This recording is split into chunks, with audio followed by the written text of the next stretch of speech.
7 straight games you guys have ran for over 200 yards? Just the way you drew it up, right? Yeah, I mean, they've done a good job. A lot of that, comes from the quarterback position, checking the right runs. He had a good game running the ball the last time. I think that was one of the games he had the most rushing yards in. He hadn't had to do it a lot, but when he has done it, it's been successful and it kept the drives alive, which gives you more opportunity to kind of get the ball moving. So they've done a good job, man. The continuity, I've been able to play the same guy, so it's been good. I know it's a team game, but for folks like me or whoever that watches at home that follows the football, can we really appreciate what Jordan does? It undermines because we look at him as his player and his ability, but the strongest part of Jordan is his knowledge. I mean, him checking protection, checking run game, seeing motions. I mean, a lot of times in the game, he was calling the motions, from things he was seeing with the coverage spin and things like that. His football mind, he doesn't get enough credit for. In the moment, as a coach, how do you look at that scramble he had down to the half-yard line? Because I know there was a pressure that was given up. Yep. Are you wowed in the moment, or do you not watch that replay until a day later? Like, Jordan, that's incredible. No, I was upset with Rob Scott because he had a 9 technique and they brought the corner, and he guessed and said, well, since they got a wide 9, they're not going to bring the corner, and they did, which is, part of it. That's not a tip, but they did a good job of having that, and he guessed on it. He was wrong, so the guy beat him inside because he set it too wide. That's what I saw in the moment, and I was actually looking at him going through it right there, and then I saw Jordan make the play, but you kind of appreciate it after the fact. I just tell him thank you.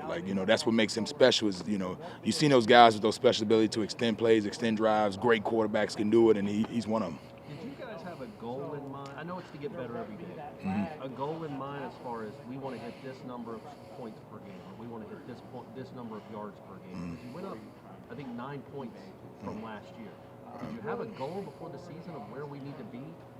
No, sir. I mean, what we talk about is we want to win the scoring offense that game. So whatever point that we need to get to beat the other opponent, we is happy if it's 40 or 1, So that's what we talk about on our goal board is just what we want in that. Now, identity is talking about establishing the run and stopping the run. We don't really put a yard line on it. We just want to make sure at the end of the day we outrush the other team. Points per possession becoming more of an important metric in some sense. Yeah, I'm seeing that stat come out, and I think that people are talking about it more, but that came famous when the tempo offense was, 15, 20 years ago when people first started seeing the up-tempo. That was the big cause of it because of possessions and points per possessions, and I'm creating more opportunities to score. And that's when you saw the scoreboards go crazy at the time until defense started catching up with it and the rules change and things like that. But I think that's kind of hit the premium where you want to have that, but it's not like we don't have our players thinking that in that deal. They just want to execute and things like that. But we just want to talk about more offensive efficiency. Are we wasting plays or wasting drives or wasting downs? And I think that kind of goes hand in hand.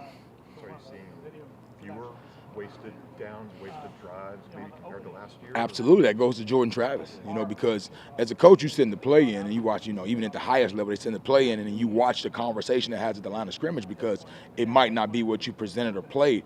But Jordan has seen so many looks. He's starting to. He's been kind of like, all right, I'm gonna get out of this and get to this. Okay, I'm gonna change this and get to this. And defenses know it because they start changing at the line of scrimmage. We had some shifts, motions. They try to hide the coverage, and Jordan does a good job of, kind of once he learns their adjustments, he can kind of roll a little bit. How rewarding is it, considering what you took over, where this program was 2 or 3 years ago, to have 4 offensive linemen honored by an all-ACC? I mean, that had to be neat for you as their coach. I'm proud of them, because I put them through it. If you come out and watch practice, they go through it. They go through a lot, man. There's not many, even today. They go through a lot, and I put a lot of pressure on them. So I was just proud to see them get rewarded for the work they put in, and just so you have something to say this works. So now the younger guys say, okay, I see why he's like this or why we're doing what we're doing, which creates a lot more opportunity and understanding. Do you think that helps with the younger guys that aren't playing right now? Like, okay, yeah, it's really hard on them, it's really hard on me, but this could be the end result if I keep at it. Absolutely, and not even just hard, but more growth.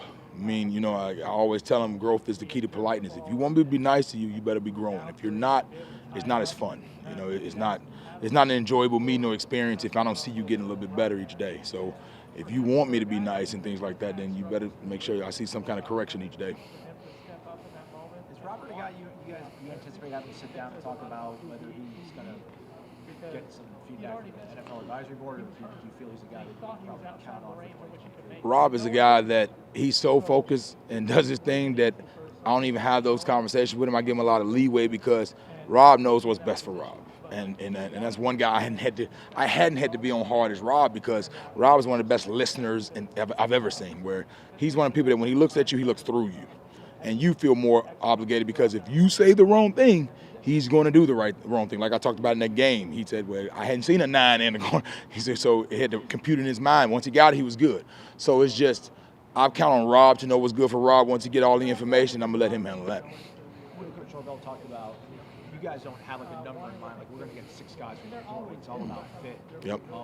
Do you feel you're developing enough guys here in-house, or you're going to be losing Dylan and Dimitri, the 2 grown men? Oh, yeah. Do you have to maybe try to find something similar to that outside these walls? Well, you don't think of it, like Coach said, like as a numbers. You're just more talent acquisition and adding to the program beyond the field. You know, when you talk about those guys you just named, Dylan, what he brought into this program besides just playing, Meach, what he brought into the toughness, the grit, the gratitude, the understanding of that this is a special place. So those guys have all brought something different. So what we look at is we look at all factors. If you can bring something to add to our roster and also challenge and bring this program up, we look at all areas, you know. Now, for the question, yes, we want to develop high school players. I feel like I'm developing enough guys to go help us win games. But also, there's always more you can do, and we always try to push that to the limit. When you think about Jordan and his decision, if he comes back next year, he's probably a legitimate Heisman candidate, like an early season favorite. Do you think that would matter to him, to you? Because both you and Coach Norvell talk all the time about him being one of the best players in the United States. No doubt. I want Jordan to get every reward he's earned, you know, and absolutely. You know, I mean, you know, everybody has individual goals and things like that, but I think he's put himself in position with his growth and his knowledge and his play to be on every list as far as rewards go, and he deserves all of them. Good. Thanks, No problem.